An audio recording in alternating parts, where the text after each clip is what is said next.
Cycles of violence occur when a person or group choose to respond to violence with more violence. The acting out cycle describes what may happen with this choice. This cycle is often set in motion when healing has not taken place and groups or individuals see themselves as victims who have been wronged. The sense of victimhood may be from historic events such as a chosen trauma or from a recent crisis where their pride, identity, and security were threatened. Usually, the more the security of a group is threatened, the more the members cling to their group identity. A sense of us versus them increases with the use of patriotic or cultural symbols such as flags, songs, dress, food, and other customs. It is important to remember the cycle of violence does not necessarily happen in a linear way as presented in the diagram. An individual or group may not experience all the steps described, and they may experience several of the steps at the same time. We may find ourselves or our nation at times in both cycles, the victim cycle and the aggressor cycle. The acting out cycle is characterized by the following: seeing oneself as a victim. Victim mentality is an acquired trait where a person regards themselves as a victim because of the hurtful actions of others. Sometimes this can also be the result of perceiving oneself as a victim despite the lack of any evidence to support this. Strengthening group identity. This occurs when groups of victims from the same ethnic group, for example, use symbols, rituals, books, and other signifiers to show their pride and loyalty to that specific group. They can use these symbols to indicate their superiority over others and also to exclude them. Development of a good versus evil narrative. Individuals or groups may create a narrative to justify violence inflicted on others. The perpetrators view themselves as the good people helping to rid the rest of the world of the bad ones or the enemies. It allows them to project evil onto the enemy group and strip them of human goodness. It also shifts the attention away from their own failings, shortcomings, and contributions to the conflict. It is important to remember that both groups often view themselves as the good side. Dehumanization and demonization of the enemy. When a group or nation buys into a good versus evil narrative, it is easy to demonize and dehumanize the other side. Labels such as terrorists or barbaric lead groups to see other side as communist, the axis of evil, inhuman, and such stereotypes. It makes them seem less human and thus not worthy of human treatment and creates a justification for getting rid of them, even killing them. In Rwanda, the Hutu had called the Tutsi cockroaches, and in the end, this narrative ended in one group using extensive violence against the other, ultimately resulting in the genocide. Redemptive violence. This is another common narrative where violence is used to overcome violence.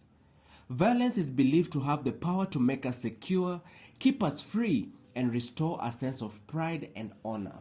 Justifications of the use of violence. When groups or persons feel their violent actions are warranted because authorities or religious figures have made it acceptable. In the police cycle, the acting out cycle is characterized by the following: development of toxic narratives. Stories accompany us through life. They don't merely entertain, inform, or distress us, they show us what counts as right or wrong. They teach us who we are and who we imagine being. They connect people, but they can also disconnect. They can create boundaries between people. Toxic narratives are a way of giving meaning and creating understanding of our experiences in a way capable of causing serious harm or pain, i.e., the notion that police officers are the bottom of the academic curve, or because you are perceived as an undisciplined teen, as punishment, your parents force you to join the police service. Rising family disintegration. This occurs when the family bonds are divided due to the nature and the stress of security work. Long absences, high divorce rates, and broken families impact the children of the police officers. Increasing domestic violence. The prevalence of emotional, physical, sexual, and psychological abuse or intimidating behavior in a family, typically involving a spouse, and or children. Normalization of emotional, physical, and sexual harassment and abuse. This is a system that subtly allows and promotes use of violent exploitation, denial of people's human rights, and violation of personal respect, particularly of women. Widespread stereotyping and discrimination. A stereotype is an overgeneralized belief about a particular category of people. Stereotypes are generalized because one assumes the stereotype is true for each individual person in that category. The problem with stereotypes, both positive and negative, is they make us unable to see the individual differences within a group of people.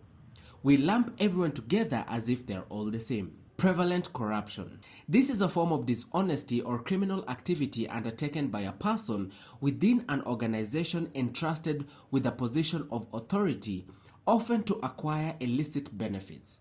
For example, traffic police may use their power to find fault in the driver's action in order to bribe them and collect a certain amount of money they set out for the day, or bribing their way to get upward mobility or favoritism in the security services. Inflicting pain on others. This refers to a state where an individual and or systems cause hurt to another person or group of people, either psychologically, physically, socially, and or economically. It can be done either consciously or unconsciously.